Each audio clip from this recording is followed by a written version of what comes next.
The Voluntary Action Center of LaSalle, Bureau, and Putnam Counties operates the well-known Meals on Wheels program in our region. And in what could be seen as a sign of the times, VAC on Wednesday cut the ribbon on an operating space that's more than twice the size of the cramped and dark building they've left, the old John's North Star in LaSalle. Hi, and welcome to another weekend reset, courtesy of Kathleen Wayland. Wayland Financial at 128 Buckland in LaSalle. VAC has converted the former Peru Pizza House on 4th Street into a highly visible and comparatively modern space that can more effectively help the organization in its mission to deliver nutritious meals to older adults and others who are homebound. As well-wishers checked out the new modified space on Wednesday, VAC workers and board members spoke about the influx of aging people like baby boomers. Meal deliveries by VAC volunteers often are the only in-person contact that some of their clients have with the outside world, and often VAC volunteers can be another set of eyes and ears for scattered family members who are concerned about their aging loved ones back here. But the VAC isn't just about in-home meal deliveries. The organization also supports congregate luncheons in LaSalle County where seniors can just come together to enjoy a meal, socialize, hang out. Now today you're going to check in with three people I've had occasion to speak with before. Nate Closter is the executive director of VAC overall. Sarah Kinkin heads up development for VAC in LaSalle, Bureau, and Putnam Counties. And Marlene Mashaga, you've met her more recently as a new member of the IVCC board. She's just now starting out as a member of the board of the VAC, as you're going to see in just a moment. We were looking for a new home for quite a long time, so this was a huge find and very glad to be here. I think what's most important to me is the ability for our services to be more streamlined. There's increased storage capacity here, which enables us to have larger orders, so we can have larger, less frequent orders. There's some cost savings there, and all around it just means better service for our clients. Do you think the visibility changes things or helps at all? If your location, does that change how people know that you're here? Absolutely. We can't serve the people who are most in need unless they know that we are here and how to access our services. So I definitely want to be a part of that, increasing public awareness, and then being an advocate with other entities, organizations, and individuals who can, be a part of this important work, this continuity of care for nutritional needs for all of our citizens. Let me ask, from a strategic and broader perspective, what is the general trend in the need for this service, and how is this facility going to help address that? Yeah, that's a very good question, because that's something that we've been looking at here literally over the last year and a half or so, in that I think most people have heard the news that the baby boomer generation is hitting the retirement age, right? And the news is that 2025 was the largest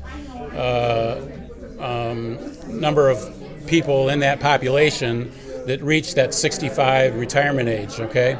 So we serve people that are 60 and up, okay? That's what one of the qualifying events and instances for our program to qualify. So we see the demand for our services only going to increase here as these folks age and begin to need more and more help to remain independent. And of course, that's our goal, is that we want to allow these folks to be able to stay in their homes and with dignity and so forth, and as long as they can.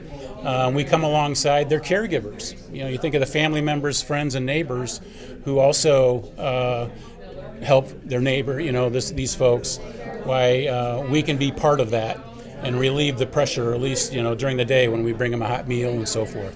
So, long answer to your question, but we just see our demand only increasing, so we wanted to have the capacity to meet the demand. Now, what we have, I will say, is now have the physical capacity, but I'll tell you, we have a funding constraint right now. In fact, you mentioned earlier the question about people learning about who we are and being on the main drag here and understanding what Voluntary Action Center does. When the news hit that we were buying the Peru Pizza House, I can tell you that our phone started ringing, like, I want to say off the hook. It just took off. We were already seeing more phone calls, but it just grew exponentially. And today, I've got 242 people on the waiting list waiting for our services. I mean, it just exploded. I think one of the biggest things that we need is more volunteers. We have a decent amount of volunteers, but more volunteers. And one thing I think it's important for people to understand, you know, if they only have an hour of time to come out and say deliver meals, they will be given a route that takes an hour. We're very volunteer-centric so that people can have the, you know, freedom to volunteer when they're able to. Our website makes it very easy to just log into our website. You'll see there's a specific place that says donate, and you can click on LaSalle Bureau, Putnam County, so that it's donated and it stays local. We don't see the federal or state government increasing funding for our organization in proportion to the demand. So the only way we're going to meet this demand is with local help. Here in this area, the Western Service part of the area, we focus on nutritional needs. But the large organization has a very large, important role in transportation. And so, you know, that I need to be more aware of. I've been trying to go to the different sites. I've seen all the ones in LaSalle County to meet the staff, to kind of have an understanding of what, one, to thank them, of course, because many of them have served, you know, been employed and volunteered for many years, but also to see what their needs are. I intend to do that up in the northern part of the service area, too, just so that I can be as well informed as possible, and then take that knowledge out to the community. You know, I mean, there's a lot of different ways to bring up this conversation. I grew up on a farm, so food is near and dear to my heart. You know, the people that work the soil and what have you. I've cared for elders in my family, so I understand that perspective as well, my background in nursing. And so I just want to be able to share some of my strengths with the larger organization.